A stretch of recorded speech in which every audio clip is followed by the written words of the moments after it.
In the beginning, what was a really important decision, it had a lot of implications, was we're gonna adopt this suite of programs. We're gonna roll it out. What does that mean? Are we asking folks to stop using all of the resources that they're currently using, even if they're working? Are we asking the same level of implementation for veteran teachers, high-performing teachers, and new teachers? And we decided, like, yes, stop everything that you're doing. You're going to implement these programs. And the rationale behind that was we have to know what is good about the programs and what's not good, because we know that there are going to be gaps. Every program has like some gaps, but we won't know what those gaps are until we know that everybody is implementing the suite of programs with integrity. And like one of the lessons learned was like, when we said teachers drop everything, they dropped everything. They wanted to do a good job. And there were some things we were like, no, we don't want you to drop like your morning meeting. What was the messaging, the leadership moves y'all had to make to eventually get buy-in? Yeah, well, we started with data. We started with the child level data. And so we said, like, we know what because the change management piece is really hard, like you talk about hearts and minds, and that is a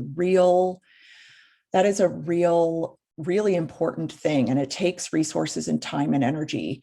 And so we did have, teachers who were using a variety of different resources, and it was working for some kids, but not all kids.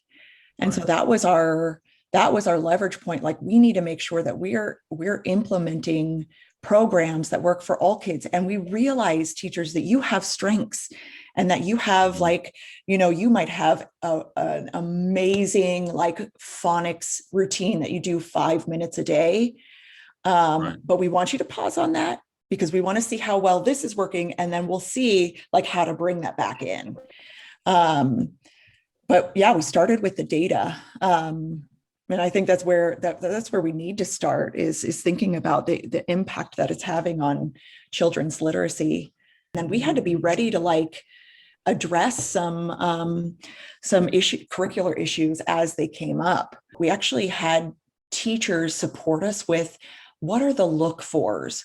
When a principal or a coach comes in, knowing what you know about the curriculum, knowing what you know about what children have to be able to know and do, like, you determine the look-fors. And so that co-construction process was really helpful, I think, because then teachers were like, oh, I know what they're looking for. I've had some, voice in the things, some shared ownership in the things that we're looking for together. That helped a lot. And we learned early on, like from teachers giving us feedback, like, I need more planning time. I need to internalize this lesson. I need to practice this lesson. I need to make sure I have like I can coordinate the materials involved in this lesson. I'm going to need time to do that. Like, how much of that time and space do I need to control? And how much of that could be like, owned by the teacher and determined by the teacher? And like where I got was, this is the input that we need to focus on, make it as small as possible. And then folks need to do what they need to do, and they'll have coach support. By the end of the day, they have to be able to like do this. And I need to trust some of their processing. I think one of the potholes was around the change management for when you're moving from an autonomous model to a coherent model. It was just like it was a drastic shift from the culture around curriculum and assessment that they had previously. And so we had to do some like healing and repair work with that team. Like things got kind of tricky around implementation and like, how does this feel and what does this mean and why are we doing this? And I'm not seeing the impact yet. And like, I want to go back to what we were doing.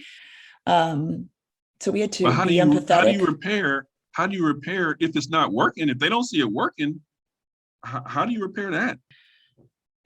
What we talked about was like, okay, we want to hear the things that are not working, and we want to like be responsive to those things. And what we know is what was being done before really wasn't working.